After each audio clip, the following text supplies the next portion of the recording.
Let's cross to Canberra now and catch up with Liberal Senator for Victoria, James Paterson. Thanks for joining us, James. I want to get on to China with you in a moment, but first up, what we've learned here about branch stacking in the Victorian Labor Party. As I say, these are familiar tactics, familiar stories, but I thought all this was cleaned up 2 years ago. Oh, Chris, I hope you're not actually that naive. I mean, what this has revealed is what everybody already knew about the Victorian Labor Party and particularly elements of it, and what we knew about the Labor Party nationally, which is institutionally it's quite a sick organisation, and practices like this have flourished for years, have been tolerated for years, have been known for years by people at the very top of the party and been tolerated and understood, and in fact, in many cases, openly or at least tacitly sanctioned. And my bold and brave prediction for you, Chris, tonight is that it might have started with Adam Somyurek, but it's not going to end with Adam Somyurek, and there will be many more bodies littered in this saga before the end. No, there's no doubt about that. As I just said, there's so many people in his thrall and it was so extensive that Adam Somyurek will take others down with him. The big question is, in many respects, whether it strengthens or weakens Daniel Andrews' position as the leader of the Labor Party, and even Anthony Albanese's in Canberra. I think both of them, in a factional sense, internally at least, might be strengthened by this. Well, let's wait and see, Chris, because it's taken a fairly extraordinary amount of documentary evidence to actually finally get them to stand up against someone like Adam Somyurek. Let's not pretend for a second that prior to Sunday night they thought everything was completely kosher as far as Mr Somyurek's activities went, and that all of a sudden they've discovered this. I mean, let's remember that Mr Andrews sacked Mr Somyurek from his cabinet previously and brought him back, saying he was a changed man. Well, if he was changed, I'm not sure what he was before or what he was after.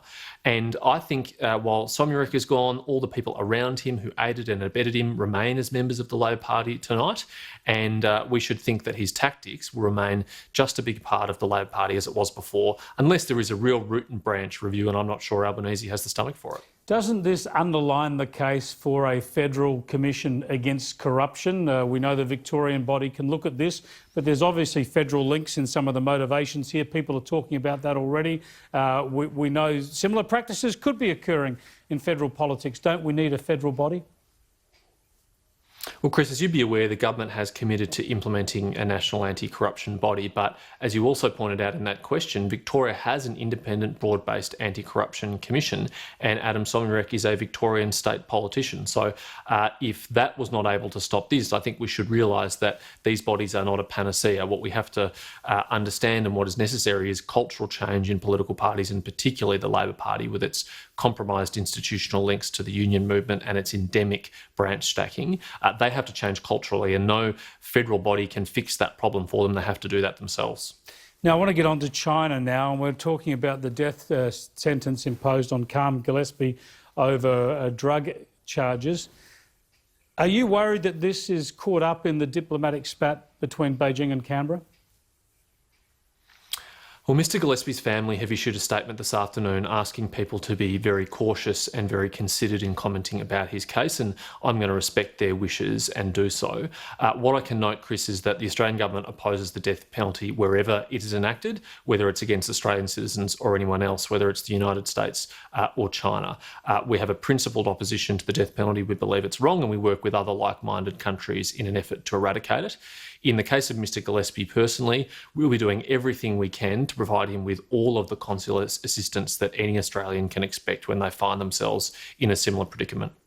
Well, as you say, it is very delicate, although often whether you're silent or rowdy in the public debate, it doesn't make much difference to regimes like the one we have in Beijing. But what does it say at the very least then about the Chinese justice system when it's taken us 7 years to get to this point? Well, Chris, you may be aware I've raised publicly concerns about the Chinese justice system for many years, including back in 2017 when the Australian government briefly proposed having an extradition treaty between Australia and the People's Republic of China. I thought then, and I still think now, that having a justice system with a 99.9% conviction rate is not a free and fair and open and justice system like the one we have here in Australia, and that we shouldn't be extraditing Australian citizens or any other citizen under our jurisdiction to face that kind of legal system. And my views remain the same. Well, thank the Lord we didn't sign that extradition treaty then with China. As you say, you want to expose as few Australians as possible to their justice system. Just while we're on China and Victoria, I suppose, the issue that marries the two, the Victorian Labor government and China, is this Belt and Road Initiative. Do you think there's any chance, given federal Labor are opposed to the Belt and Road Initiative, that Daniel Andrews might back down and actually withdraw from his arrangements? Well, that's my hope, Chris, and I don't want to be what I accused you of, though, and that is naivety, because he's showing no signs of that yet. He seems deeply committed to this deal, and I think in the conversations that Anthony Albanese is having with Mr Andrews at the moment about the factional problems that they're having, perhaps Mr Albanese could put this on the agenda too. I mean, Anthony Albanese says he would never sign the Belt and Road Agreement if he was Prime Minister. Richard Marles has echoed that, Penny Wong has echoed that.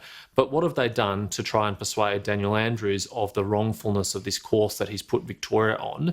And would they seriously tolerate a situation, if they were to come to power federally, of having a state government right out there on a limb and not having consistent federal policy? As the Prime Minister has said, this is well within the federal realm, and Daniel Andrews should back away. James Paterson, thanks for joining us. Thank you, Chris. Senator James Paterson there on the Belt and Road Initiative. It would be a bizarre situation, wouldn't it, if that policy stays in place, even though federal Labor, which has responsibility for foreign affairs, of course, opposes it. Now, let's cross to London.